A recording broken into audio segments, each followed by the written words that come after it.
My dad works in B2B marketing. He came by my school for career day and said he was a big ROAS man. Then he told everyone how much he loved calculating his return on ad spend.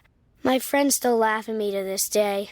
Not everyone gets B2B, but with LinkedIn, you'll be able to reach people who do. Get a $100 credit on your next ad campaign. Go to linkedin.com/results to claim your credit. That's linkedin.com/results. Terms and conditions apply. LinkedIn, the place to be, to be. We acknowledge the traditional owners of country throughout Australia and recognise their continuing connection to land, waters and culture. We pay our respects to their elders past, present and emerging. Hello there and welcome back to another episode of This Song Is Yours. I'm your host Simon Fink and today we have a truly special treat for you. Our guests on the podcast today are the US folk supergroup Bonny Light Horseman. Comprised of Anaïs Mitchell, Eric D. Johnson and Josh Kaufman, the group has recently released their stunning third studio album, a double album titled Keep Me On Your Mind, See You Free. Now, this album was written over 5 months in 2023 and recorded in an old Irish pub called Levis Corner House.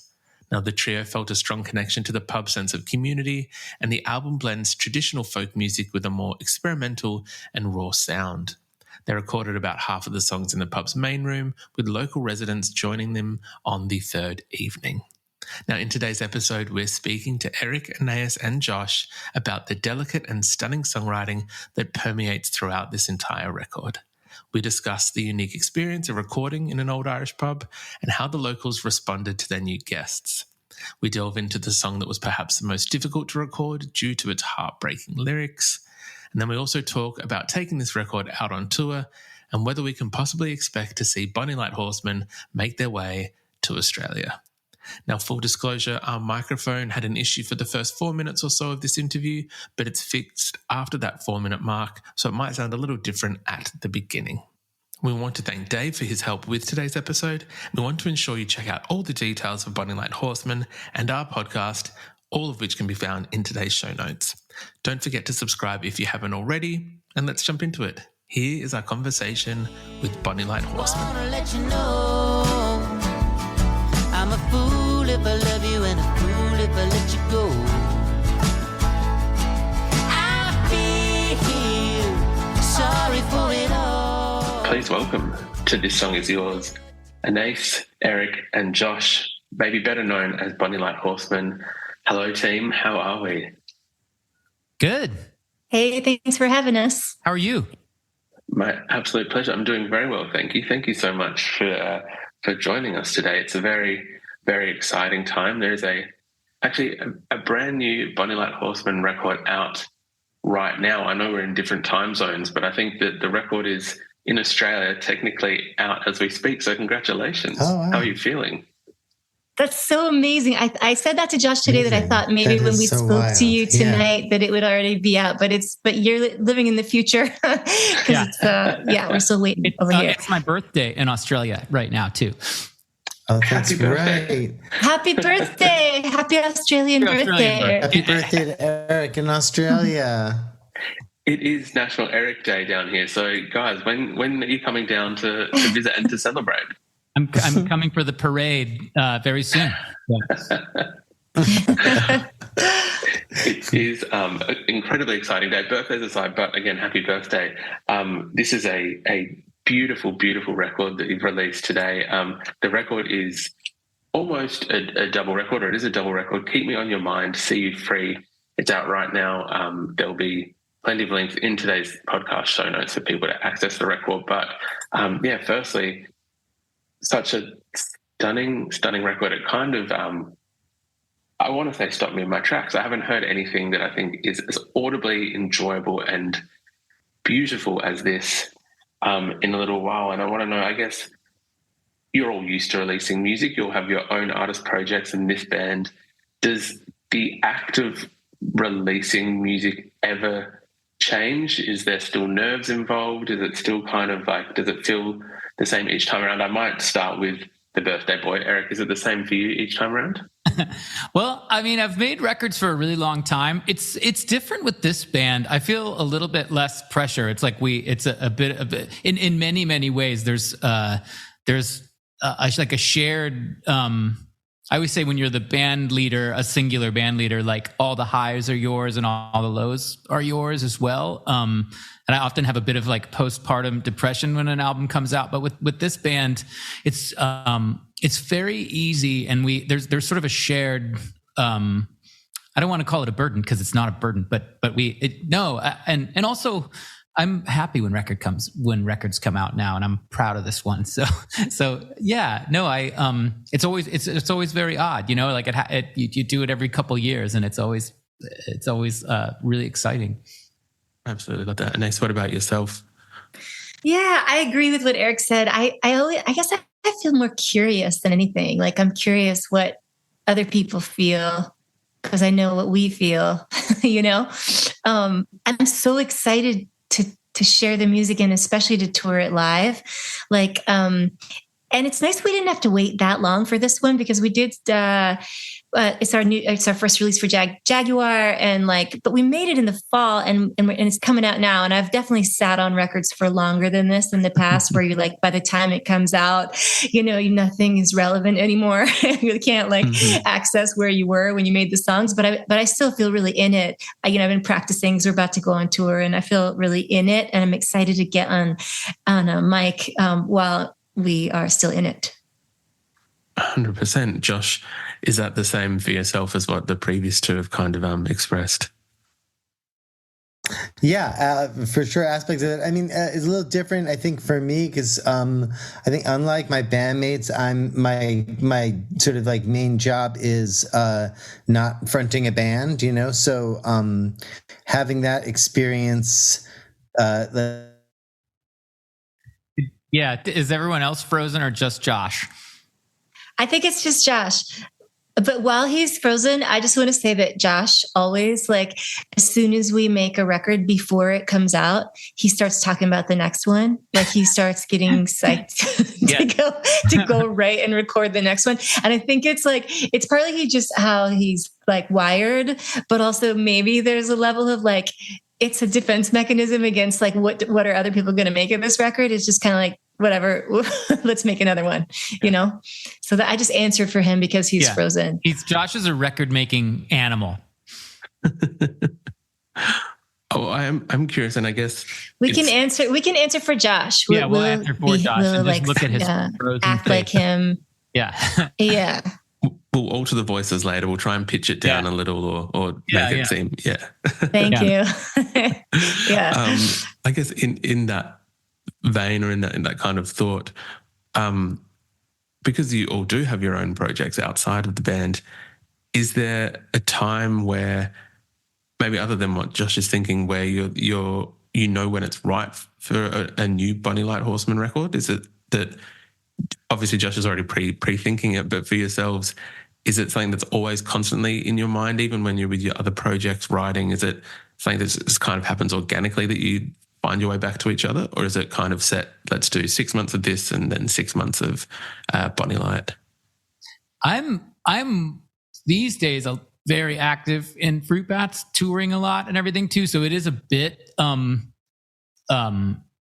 me, it's kind of, it has been very back and forth. And actually this year is going to be crazy for me. Back and forth is sort of my most back and forth I've ever done. But as far as writing goes, and I can't really speak for Anaïs here, but we've been asked this question before. Anytime I come up with an idea, it could be for anything. Like I sort of am just like, it's a bit of I have a collage pile of ideas in my head, and I'm never like, that's a Bonny Light Horseman song or that's a Fruit Bat song or something like that. It's just sort of like, they're all sort of everything is and then obviously with the Bonny Light Horseman, once we write, it's very different process. But it's kind of like in some ways of a piece for me. And I think for all of us, we're just sort of, we all do lots of things. And, but this is a special little piece of our lives. I absolutely love that. Anaïs, I can see that you're nodding along in agreement. Yeah, I agree, Eric. I think, I mean, it also has kind of been just like, as soon as possible, let's let's work on more stuff. But yeah, it is nice to definitely little seeds of things appear. And it's like, is this for Bonny Light? And then when we get together, it quickly is apparent, like if something is going to catch fire with the band, or if it's meant for some other purpose. I really love that. I really love it's been a very mystical process of co-writing these songs. Yeah, we're something of a three-headed beast, I guess. But I think this record, the lines were maybe the most blurred they've ever been as far as writing goes, where I'm like, I don't really know where that song came from, where there was really a lot of things where we really we would alchemize a song just kind of together in a room, and it kind of came out of the ether in the moment, which was really cool. I really love that. It sounds like there was a lot of incredible kind of moments in the making of this record that kind of almost make it sound like, and I'm sure, and this is not to diminish anything, there's an ease to this record, and it sounds so kind of carefree in a way, in terms of that there's a lightness to these songs. And again, so I'm sure that there was plenty of forethought, plenty of heartache, plenty of everything into these songs. I would love to talk about the recording of it, and I want to make sure I'm pronouncing this correctly. Is the pub called Levi's or Levis? It's Levis, the second one, right? It's Levis or it's Levis, but it's not Levi's. It's not belonging to a guy named Levi. It's like Levis's kind of. Levis's. Yeah. Levis's, right. Yeah. Can you tell us about Levis's? Apparently, the Irish pub where you recorded it, because it kind of sounds like this was a whole experience unto itself. Should let Anaïs take this one, because she was the fulcrum of how we got into this place originally. Mm. Yeah, but it was totally random. So we were going to Ireland to do these shows with orchestras. We were playing the sounds from a Safe Harbor festival, and then another gig in Dublin, and we had 4 days off in between them. And so we thought, maybe we'll get some other gigs. But then we were kind of ready to start a record. And our first record, we made a lot of it overseas in Berlin at this artist residency. And there's something really cool about just being so far from home and it almost feeling like a field recording. So we were like, well, maybe we'll find a studio in Ireland. We looked at some and nothing was really feeling right. And then happened to be put together for an interview with the guy who owns this pub, Levis Corner House. His name is Joe O'Leary. And he's just a very cool guy, very cool family, very deliberately setting out to make a radical community hub in the middle of nowhere in West Cork in Ireland. And so I was like, well, there's this pub we could try. Maybe we could do it there. And Josh was very, very excited. Josh produces our albums and was like, was the one looking into the studios in Cork and Dublin and not feeling that psyched. And he was like, I think this could be cool. And then when we got there, it was like we moved into a second home.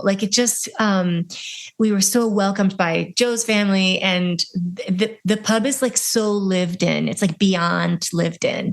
It's just crowded full of all kinds of stuff.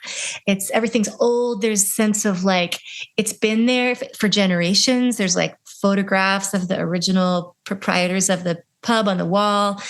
It feels like there's ghosts in there, and we just moved into our house for 3 days and we tracked for 3 days. And then on the end of the third day, we invited a small audience in, and most of what's on our record is from that night with the audience. I absolutely love that. Was it Old Dutch where you could actually see the reaction of people in real time? Was it the, I think I had the name somewhere and it escaped me now. Rock the Cradle. You can hear stuff. Yeah, you can. If you listen hard on a lot of these, you can get the sense of the people in the room beyond them singing along as well. But there's coughs in there and yeah, and there's actually applause at the end of a lot of the songs, which we took it off because we didn't want it to entirely sound like a live record. But Rock the Cradle was a side ender, and we thought it would be cool to keep the applause in there. I absolutely love that. Did you find that the locals, and I mean this with all respect, there's a percentage of me that is Irish. Did you find that the locals were welcoming to people recording in the pub? Were they kind of, getting into it? Or was it like I guess, what was their reaction to what was going on? Oh, we were like, literally the first, I made friends like on the first night. It's kind of the coolest town in the world. And people are very bohemian there. And it's like a small town, but not traditional necessarily. It's kind of it's a little bit of a bohemian enclave. It reminded me of like parts of Northern California or something like that, like from my experience. So it was very cool. That is awesome to hear, Josh. Welcome back. I'm glad to see that we do have you back. It almost sounds like there was some audible elements of, I guess, the location put into this record. There are touches of, I know it's always kind of been folk music, but there's almost like little hints at Celtic music, or there's one or two tracks that I feel like have the spirit of Van Morrison somewhere in them. I was wondering if one of you or two of you might be able to kind of indulge me a little bit. I really loved I Want to Be Where You Are. It kind of comes at the tail end of the 20 tracks or so, but just a gorgeous song in its lyrical simplicity but directness. I kind of just kept putting it back on, and myself, my wife, absolutely loved it. So I wondering if one of you might be able to. I might see if Josh, if you're up to telling us more about that song. Yeah, that song was a tough one for us to cut, actually. It was, I think it touched something in the three of us, maybe all differently, but all at the same moment. Kind of the raw, maybe something about the raw lyric in there. But there was, is it okay to talk about this, guys? We haven't talked about this album a ton. You go, yet, Josh. Is it okay to Yeah. Is it okay? We were working on it. Yeah, I can't even talk about that song.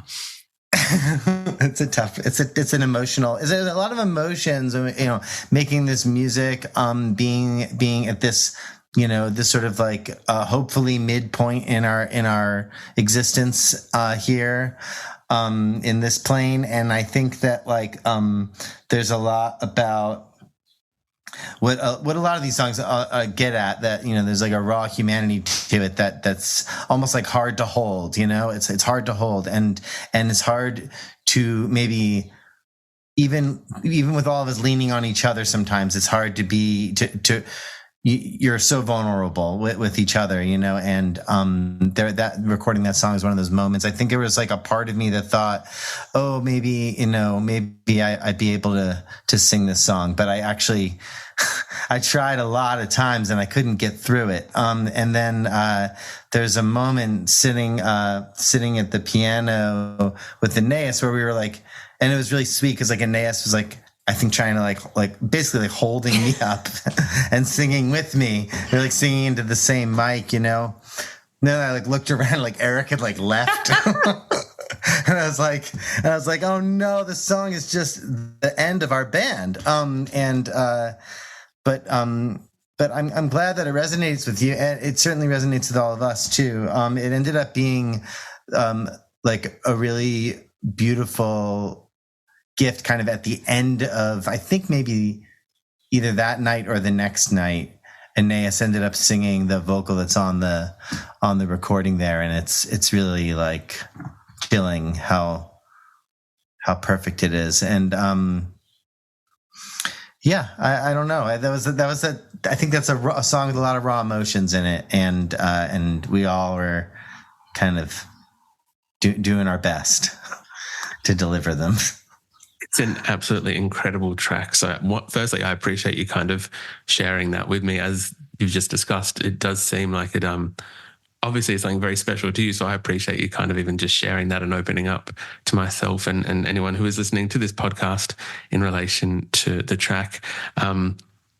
I believe, if I've got my dates correct, is that you are taking these songs out onto the road as of next week. A matter of days, you're on tour. Yeah, we're leaving soon. How are we feeling taking these songs out? Feeling great personally about the songs. Yeah, I think like Eric and I were talking last night. We were having a little late night high school phone call, and in the style of old school high school phone call, and just, I think like feeling like, we made our first record, we made our second record, and we could play with the set a little bit, we had some ways of like changing the shape of the set if we wanted to. But now we have these like 3 albums. We have like a much deeper book of songs that we've all written together, and it feels like, I don't know, we're kind of moving right along, it feels like we've always felt like a real band, but now we actually have like a catalog, I think, like a real catalog, to share. It is incredibly exciting. I'm curious for each of you. I might start with Anaïs. Is there a song you're looking forward to kind of debuting off this record in the live setting or taking to punters? Punters. I love that Taking word. to punters. Taking to the punters. Oh God, there's so many. I've been practicing this week, and so they're all kind of. There's so many. I'm excited to sing. I'm psyched to sing Old Dutch, like just the conversational duet of that thing, and the way that then it all lifts off at the end. I'm really psyched for that one, and. One that's kind of like for me was like a sleeper one is that song Waiting and Waiting. I love that song. Yeah. I just like practicing it this week. I'm like, oh my God, I can't wait to play this one live. I hope it's on the list. I don't know if it's on our set list. It's on the list. I practiced it. I want to do it. Yeah. Yeah. Okay, cool. All right. Eric, what about yourself? Is there one that you're looking forward to debuting? Yeah, I'm always excited about the duet songs with the Anaïs, because I think that's a really cool aspect. And I always say that it's not just duets either, because it's always like Josh kind of comes in with the guitar part that's always like his voice as well. So it's like it's a conversation, really like something like when I was younger or something. It's like she takes a verse, I take a verse, then he takes this crazy guitar solo where he's like, "Hey, I'm Josh." We're all sort of hitting our Pete. So I'm excited for the conversation. The conversation that we have on stage, something like that. Like a sleeper for me was Hare and Hound. That like sort of I think is going to be like I was just playing banjo along to that. I was like, I think it's going to be really fun to play kind of an up tempo ripper like that. So yeah, lovely. And Josh, what about yourself? I love playing behind the duet stuff as well, but maybe just to name another song on the record. I will say that and from the bottom of my heart, very excited to revisit "Speak to Me, Muse" live, because is that on our list, Eric? Yeah, that's on the. It was on the B list, but I think it should be on the A list.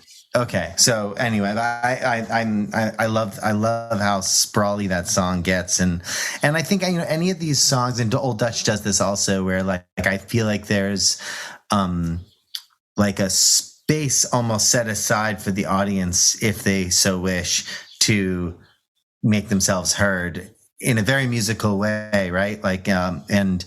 So I'm kind of interested to see what happens. If anybody shows up to the shows, and then excited that maybe they'll sing along too.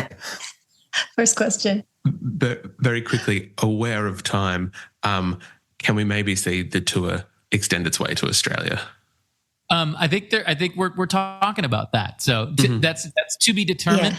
Yeah. But yeah, it's like on the conversational docket. That's for sure. Look, we will gladly take even the opportunity. Say it's happening. It's going to happen. It's happening. Yeah, it's totally going to happen. Yeah. As Eric would say, it's definitely in the movie. It's in the movie. Absolutely love that. Well, look, Anaïs, Eric, and Josh, Bonny Light Horseman, thank you so much for coming on to the podcast. Congratulations on Keep Me On Your Mind and See You Free. The stunning record is out right now. We'll put links in the show notes for people to buy it, stream it, and keep up to date when we do get to see you in Australia. But thank you again. Thanks, Simon. Thanks for having us. Thank you. Thanks for everything.